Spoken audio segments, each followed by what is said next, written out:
여러분, 영어 잘 하시나요? 대부분 잘 하실 거예요. 대한민국에서 초등학교, 중학교, 고등학교 정규 교육과정을 착실히 마치고 수능까지 치르셨다면 대부분 전 세계인들의 평균은 하실 거예요. 게다가 내가 취업을 위해서 대학생이 된 이후에 어학 공부까지 했다? 그럼 여러분들은 아마 전 세계인들 평균 이상일 확률이 높습니다. 그런데 영어 말하기는 어때요? 대답을 하기가 힘드시죠? 한국인들이 이 영어 말하기를 참 어려워하는 것 같아요. 실제로 저도 며칠 전에 영국 대학원에서 국제 학생들 대상으로 신규 학기에 입학할 학생들을 모아서 줌 미팅을 했거든요. 전 세계인들이 모여 있는데 아니나 다를까 한국인들이 제일 조용했어요.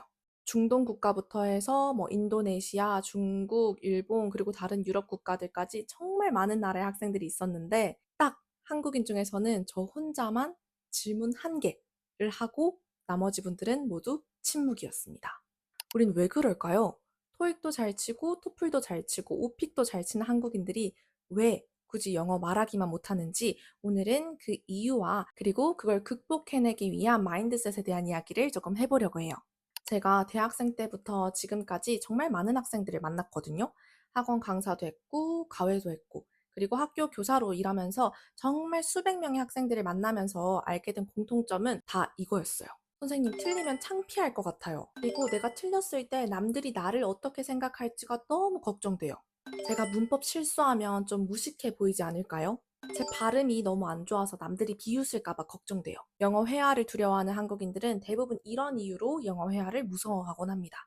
결국 한국인들은 타인의 시선을 지나치게 신경 쓰고 지나치게 자기 검열을 하려고 하고 그리고 무조건 완벽만을 추구하는 이 완벽주의 성향 때문에 영어를 입 밖으로 내뱉기를 무서워하는 거예요. 제 이야기를 잠깐 해볼게요. 저는 곧 영국으로 유학을 가긴 하지만 지금까지는 단 한 번도 영어권 국가에서 공부를 해본 적이 없어요. 100% 순수 국내파거든요. 근데 저는 어렸을 때부터 영어 말하는 게 무섭다라는 생각을 해본 적은 없었던 것 같아요. 물론 제 영어 실력이 완벽하다는 이야기는 절대 아니에요. 근데 제가 어떻게 영어에 용기 있는 아이로 성장할 수 있었는지 그 이야기를 잠깐만 해볼게요. 저는 애초에 어렸을 때부터 영어 조기 교육을 받은 사람은 아니었어요. 저희 부모님께서 잠깐 영어 학습지로 유치원 때 저한테 영어 교육을 시도하셨으나 제가 너무 격렬히 하기 싫다고 해서 결국 실패하셨거든요. 그리고 제가 영어에 진짜 흥미를 느껴서 엄마, 나 영어 배우고 싶어요 라고 말한 초등학교 2, 3학년이 되어서야 처음으로 영어라는 걸 배우게 됩니다. 근데 제가 뒤늦게 영어를 접하면서 몇 가지 어떻게 보면 조금 이상한 이해 못할 행동들을 하곤 했어요. 예를 들면 저는 이 영어라는 글자가 너무 신기한데 당시에 아는 단어가 없을 거 아니에요. 그러니까 영어는 쓰고 싶고 영어 단어 실력은 부족하고 그래서 저는 한글 일기를 알파벳으로 썼어요. 이게 무슨 말이냐 하면 오늘은 날씨가 좋았다. 요 말을 그냥 알파벳으로 쓰는 거예요. 이렇게 공책 한가득 저 혼자서 영어 이상한 일기를 쓰기도 했고요. 그리고 모든 단어를 과하게 발음하기도 했어요. 지금의 제가 따라할 수도 없을 정도로 과했다고 부모님이 말씀하시더라고요. 예를 들면 그냥 How's the weather? 하면 될 거를 How's the weather? 이런 식으로 엄청 굴려서 원어민을 조금이라도 따라가 보고자 과하게 발음을 하고 다녔던 거죠. 이뿐만이 아니라 문법적으로 완전히 파괴된 문장들을 제 온 방에 붙여놓기도 했어요. 아직도 기억나는 게 제가 초등학교 3, 4학년 때 영어로 쓴 단어들이 너무 멋있어 보이는 거예요. 그래서 제 방에 한동안 Don't giving up 이라고 써진 포스트잇을 한참 동안 붙여놨어요. don't 뒤에는 동사 원형인 give가 와야 되는 게 맞잖아요. 그런데 저는 don't giving up 이라고 적어놓고 몇 달을 살았던 거죠. 근데 이런 딸의 모습을 본 저희 부모님의 반응이 어땠는지 아세요? 반응을 하지 않으셨습니다. 그냥 무반응. 일기를 왜 그렇게 써? 라고 하지도 않으셨고요. 그리고 구민아, 너 발음이 너무 과하다. 조금 줄여볼까? 라는 말도 하지 않으셨어요. 그리고 don't giving up 이라고 적힌 메모를 보고도 별말 하지 않으셨습니다. 저희 아빠가 특히 영어 공부에 되게 관심이 많으시거든요. 얼마나 관심이 많으시냐면 직장 다니면서 혼자 토익 공부를 열심히 하셔가지고 저희를 다 키우고 나서 미국 대학원까지 진학하신 분이에요. 그 정도로 본인이 영어 공부를 좋아하고 관심이 많으신데도 딸이 이렇게 엉터리로 영어를 할 때 전혀 터치하지 않으셨습니다.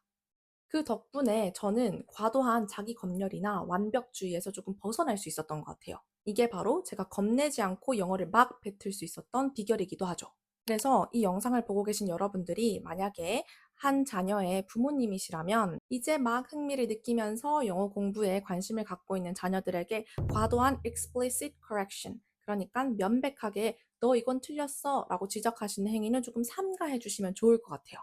그리고 여러분이 영어 공부를 하는 주체시라고 하시다면 don't giving up 이라고 이야기하고 how's the weather, how's the weather 이라고 발음하고 일기는 오늘은 날씨가 좋았어요 이렇게 적던 과거의 저처럼 그냥 용기 있게 겁 없이 막 영어를 내지르셨으면 좋겠습니다. 제가 영어 공부를 시작할 때부터 지금까지 항상 마음에 지녔던 말이 하나 있는데요. 외국인이 한국 마트에 와서 이거 얼마예요? 요 한마디만 해도 우리가 막 박수를 치면서 한국어 너무 잘한다, 너무 멋있다 이렇게 막 칭찬해 주잖아요. 그렇다고 해서 우리가 그 외국인에게 이거 얼마예요 말고 이 물건의 가격이 어떻게 되는지 여쭈어 봐도 될까요? 이렇게 말하는 게 더 있어 보여. 이렇게 지적하나요? 아무도 안 해요. 우리가 쓰는 영어도 마찬가지입니다. 의미만 전달되면 된다는 거.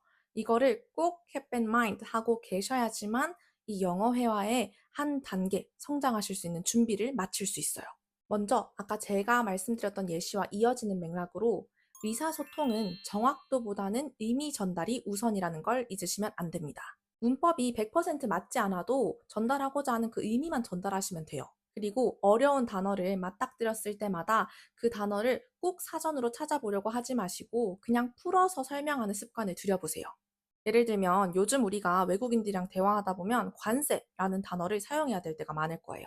근데 이 관세가 영어로 tariff거든요. 근데 이 대화 상황에서는 이 단어가 딱 떠오르지 않을 가능성이 큽니다. 그러면 우리 한국인들은 내가 지금 관세에 대해서 이야기하고 싶은데 관세가 영어로 뭔지 떠오르지 않으니까 그냥 이번 타이밍에는 내가 말을 하지 말아야겠다. 이렇게 생각을 하거든요. 근데 우리 관세라는 단어를 풀어서 설명할 수 없을까요? 풀어서 설명할 수 있어요. It's a kind of tax that a country adds to an item that bought from the other country. 이런 식으로 하면 외국인들이 그거 뭐야? 이렇게 물어볼까요? 아니에요. 그냥 직관적으로 관세에 대해서 얘기하고 있구나. 이렇게 이해하겠죠. 그렇다고 해서 제가 방금 뱉은 이 풀어서 쓴 이 말이 문법적으로 100% 정확할까요? 저도 뱉고 나서 깨달았지만 아닌 것 같아요. 저도 그냥 생각나는 대로 막 말했기 때문에 문법적으로 틀린 부분이 있을 수 있어요. 그런데 우리 일상생활의 대화 상황에서는 전혀 문제가 되지 않는단 말이죠. 이런 식으로 의사소통에 있어서는 정확도보다는 연결이 먼저다. 의미적인 전달이 먼저다라는 거 꼭 기억해 두시면 좋을 것 같아요. 그 다음으로는 틀리는 건 언어학습에 있어서 필수 코스다라는 걸 꼭 명심하고 계셔야 됩니다. 실제로 영어 교육론적인 측면에서도요, 틀리는 거는 내가 성장하고 있다는 증거예요. 그리고 우리가 흔히 tolerance of ambiguity, 이게 높아야 영어를 잘할 수 있다, 외국어를 잘할 수 있다고 얘기하거든요. 근데 이 개념이 뭐냐면 모호함을 견디는 힘입니다. 그러니까 여러분들이 원서를 읽을 때 모르는 단어가 나오면 그걸 못 견뎌서 그 모르는 단어를 맞닥뜨릴 때마다 계속 사전을 찾아보는 게 아니라 그냥 그 모호함을 조금 견디고 앞뒤 문맥을 통해서 그 단어를 추론하는 능력, 그 능력이 있는 사람이 외국어 학습에 더 유리하다는 거예요. 대화할 때도 똑같겠죠. 관세라는 단어가 뭔지 몰라서 꼭 사전을 찾아봐야 되는 사람보다 관세가 영어로 뭔지 모르겠지만 일단 내뱉어보자. 그냥 일단 쉬운 단어로 설명해보자 하는 사람이 영어 학습에 있어서 더 유리하다는 말이에요. 하나하나 내가 문법적으로 정확한 단어를 내뱉어야겠다. 문법적으로 정확한 문장을 말해야겠다. 이런 강박을 버리시는 게 좋습니다. 이 시기를 견뎌야 폭발적으로 성장하는 여러분들을 발견하실 수 있을 거예요. 세 번째는요, 내 억양은 그냥 국제적인 억양일 뿐이다 라고 생각하는 거예요. 한때 저도 되게 제 발음이 마음에 안 들었을 때가 있거든요. 제가 처음 외국에 갔을 때는 외국에서 살다 온 친구들이 좀 있었어요. 제가 그래도 나름 우리 동네에서는 영어를 좀 한다라고 했었는데 막상 외국에서 정말 몇 달이라도 살다 온 친구들이랑 같이 있게 되니까 제 발음이나 억양이 너무 촌스럽게 느껴지는 거예요. 그래서 살짝 영어에 대한 자신감이 꺾이던 시기가 있었거든요. 근데 이 시기를 극복하게 해준 개념이 바로 World Englishes 라는 개념이에요. 이게 뭐냐면 미국의 영어 혹은 영국의 영어가 오직 영어로만 인정된다는 게 아니다라는 개념인데요. 실제로 싱글리시나 콩글리시 같은 전 세계에서 쓰이는 영어가 다 영어라는 범주로 묶일 수 있다라는 말이에요. 여러분들 영국 리버풀 억양 들어보신 적 있으신가요? 없으시다면 잠깐 듣고 와보셔도 괜찮아요. 여러분들 리버풀 억양 이해하실 수 있으세요? 사실 저도 어렵거든요. 근데 우리가 영국 리버풀에 사는 사람들 보고 영어 못하는 것 같은데? 영어 억양이 좀 촌스러운데? 이렇게 우리가 비아냥대고 비꼬고 놀리나요? 전혀 아니죠. 리버풀 영어도 영어고요. 런던에서 쓰는 영어도 영어. 뉴욕에서 쓰는 영어도 영어. 그리고 제가 쓰는 콩글리시도 영어. 그러니까 내 억양이 특별히 촌스럽다, 정말 숨기고 싶다 이렇게 생각하지 마시고 그냥 내 억양도 전 세계 수많은 악센트들 중에 하나일 뿐이구나 이렇게 받아들이시면 조금 더 마음이 편하실 거예요. 그거 아시죠?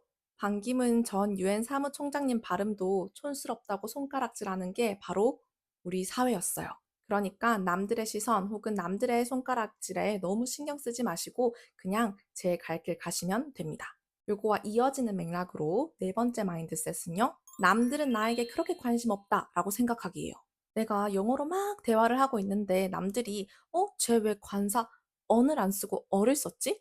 왜 너를 안 쓰고 어를 썼지? 왜 the라고 발음 안 하고 더라고 발음했지?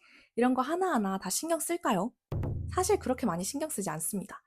사람들은 다 자기 자신에게만 관심이 있지 남들을 크게 신경 쓰지 않기 때문에 영어를 할 때도 마찬가지겠거니 라고 생각을 하셔야 마음이 편해지고 그렇게 마음이 편해져야 영어가 술술 입 밖으로 나와요. 그래서 저는 항상 영어를 이야기할 때마다 그리고 또 외국인들이 모여있는 자리에서 영어를 할 때는 더더욱 저 사람은 내가 하는 말에 별로 관심이 없어. 나 한국말 할 때도 문법 100% 맞지 않아. 그냥 이렇게 생각을 하고 그냥 그 모호함을 견뎌버립니다. 그리고 마지막 마인드셋은요. 작은 대화가 실전이다 라고 생각하기인데요. 이게 뭐냐면 영어 학습에서 가장 중요한 건 많은 아웃풋을 내는 거예요. 인풋을 넣는 것도 중요하지만 이게 결국 아웃풋으로 이어지지 않으면 내 실력 향상으로도 이어지지 않거든요. 그런데 우리는 한국에 살고 있잖아요. 그렇기 때문에 아웃풋을 만들어낼 환경을 의도적으로 본인이 스스로 계속 만드셔야 돼요. 그래서 저 같은 경우에는 아직까지도 샤워할 때 혼자 영어로 인터뷰한다고 생각하고 막 이야기를 해보거든요. 그러기도 하고 집에 혼자 있거나 아니면 지하철을 타고 가거나 혼자 운전을 하거나 할 때도 내가 미국인 브이로거다, 영국인 브이로거다 라고 생각을 하고 주변의 상황을 막 영어로 설명하는 연습을 해요. 근데 에이 뭐 그게 도움 되겠어? 라고 생각하시겠지만 이렇게 하루에 한두 문장이라도 뱉어보는 게 여러분들의 그 영어 회화에 있어서의 마음가짐 그리고 자신감에 있어서 큰 변화를 가져다 줄 수 있어요. 그리고 또 혼자 있는 장소에서 연습하실 때는요. 여러분들 진짜 그 영어권 원어민들의 제스처 있죠. 우리한테는 조금 과하다, 조금 부담스럽다 라고 느껴질 수도 있는 그 손짓 발짓을 같이 한번 해보세요. 그러면 어느 순간 실전에서도 더 당당하게, 더 자신감 있게 대화에 임하고 있는 여러분들의 모습을 발견하실 수 있을 거예요. 오늘은 우리 한국인들이 왜 영어 회화를 유독 무서워할까에 대한 이야기를 해봤는데요. 여러분, 한순간에 우리 사회를 바꾸는 건 쉽지 않아요.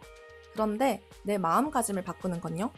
당장 10분 뒤부터라도 당장 실행하실 수 있습니다. 그러니까, 내가 처해 있는 환경이 이러니까, 내 상황이 이러니까 하고 주저앉지 마시고, 여러분들 마음가짐부터 딱 하나씩이라도 바꿔보는 건 어떨까요? 우리 모두가 당당하게 영어 대화에 참여하는 그날까지 저도 함께 도와드릴게요. 의지가 있는 곳에 길이 있습니다. There's a will, there's a way. 안녕!